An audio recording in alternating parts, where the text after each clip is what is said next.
La muerte de Antonio fue un golpe cruel e inesperado. Casados por 30 años, nuestra relación era más que una simple unión, éramos compañeros en todas las dificultades de la vida. A pesar de enfrentar momentos difíciles, especialmente en los últimos años, nuestro amor nos mantenía fuertes. Cuando a Antonio le diagnosticaron una enfermedad terminal, comenzamos a vivir cada día como si fuera el último. Yo, Rosa, me preparé emocionalmente para su partida, pero la realidad de su ausencia fue mucho más difícil de lo que cualquier preparación mental podría haberme brindado. Organizamos el funeral con el corazón pesado, pero también con el deseo de que las personas que lo amaban estuvieran presentes para rendirle homenaje. Después de todo, Antonio fue un hombre generoso, siempre dispuesto a ayudar a los demás, especialmente a su familia. Sin embargo, para mi sorpresa y profunda decepción, ninguno de ellos apareció. Su hermano mayor, Mateo, envió un mensaje diciendo que estaba en un viaje importante de negocios y que no podía posponerlo. Su prima Clara, que siempre estaba presente en las fiestas y celebraciones, envió un mensaje corto, alegando que estaba ocupada con compromisos profesionales.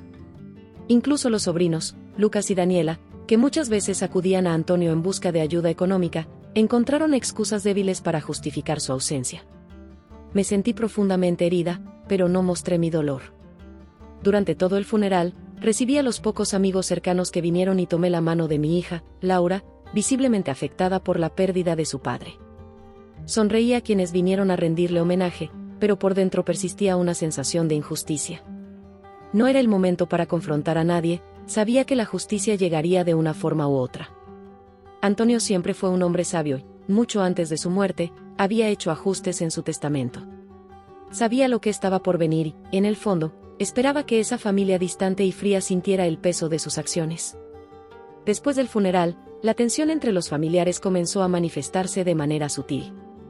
Aunque no habían asistido a la ceremonia, empezaron a buscarme, cada uno a su manera, con preguntas disfrazadas sobre el testamento de Antonio.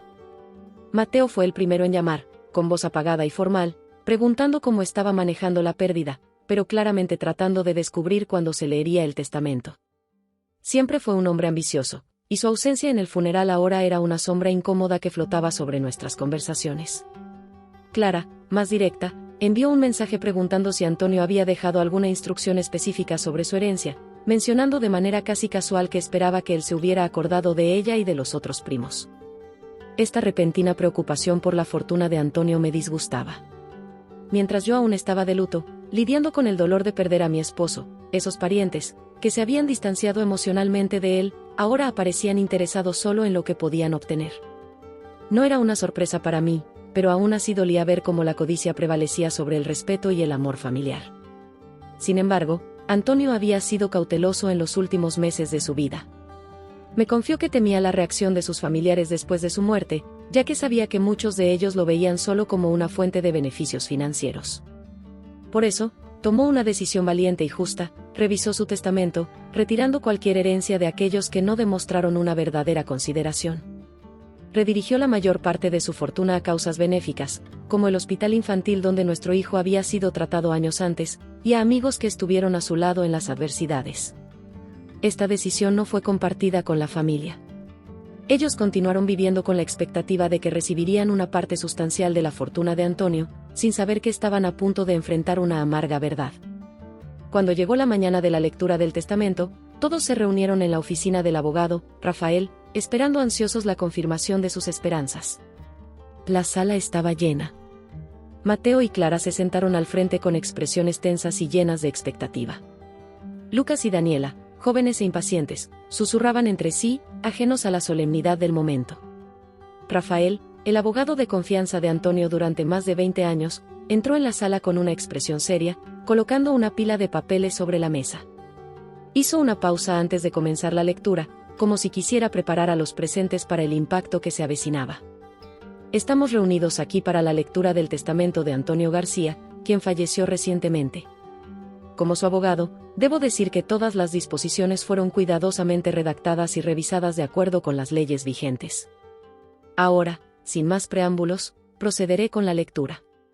Mateo se inclinó hacia adelante, con los ojos fijos en los papeles, mientras Clara cruzaba las piernas y fingía una indiferencia que no convencía a nadie.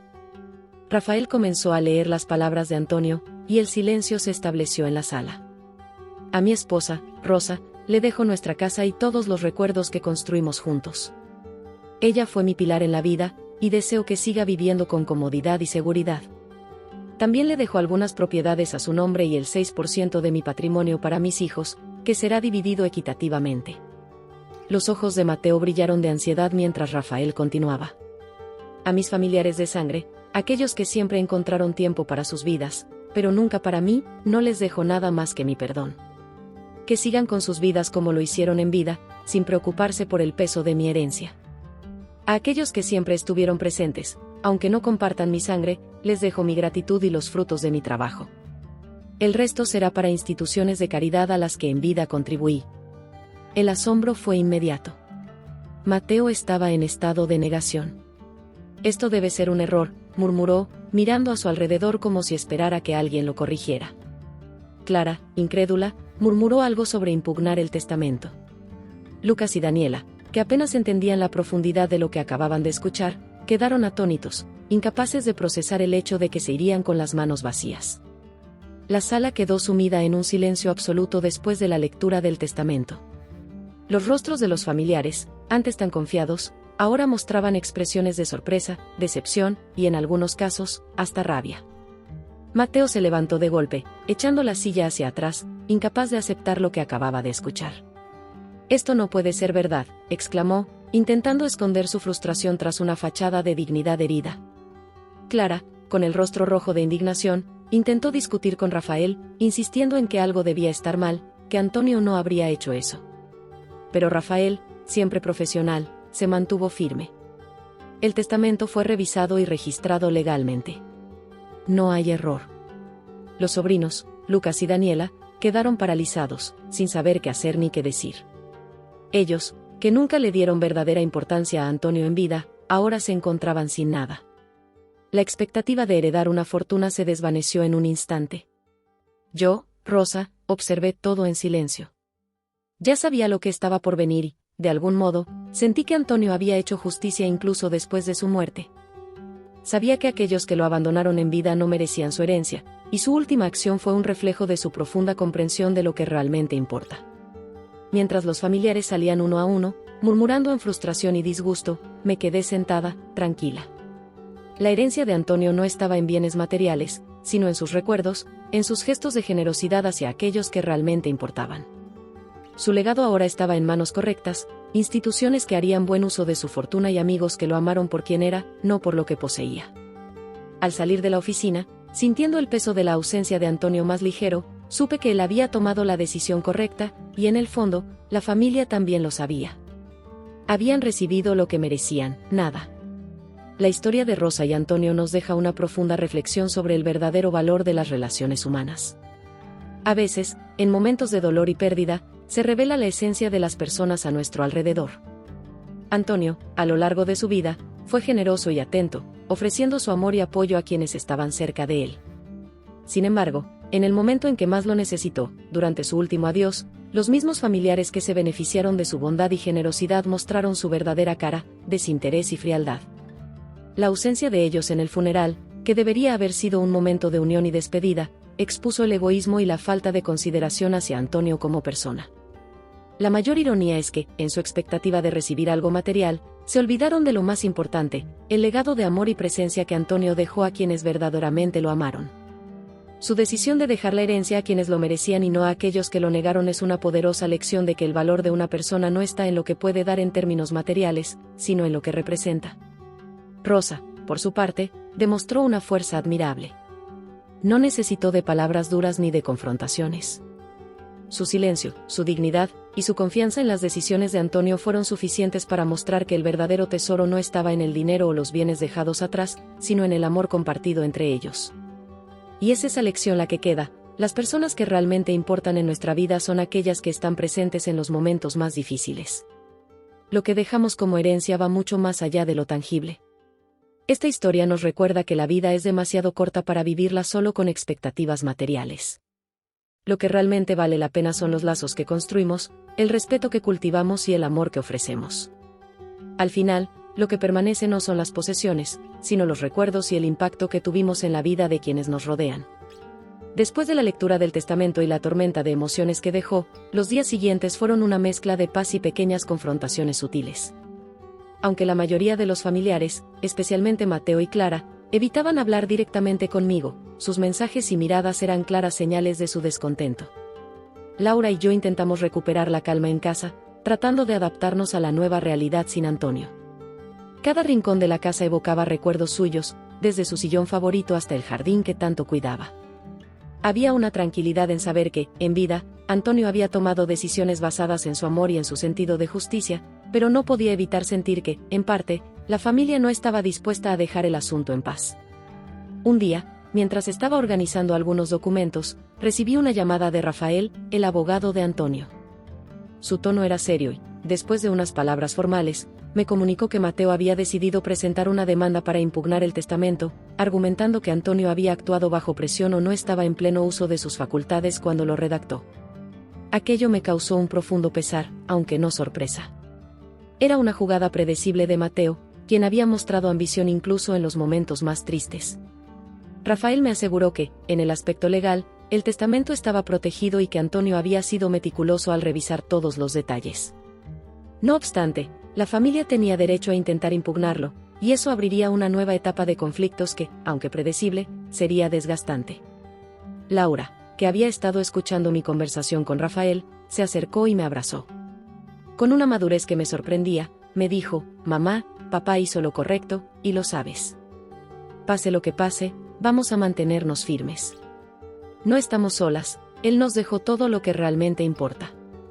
Con esas palabras, sentí una calma renovada. Durante años, había sido la esposa de Antonio, su apoyo y su compañera.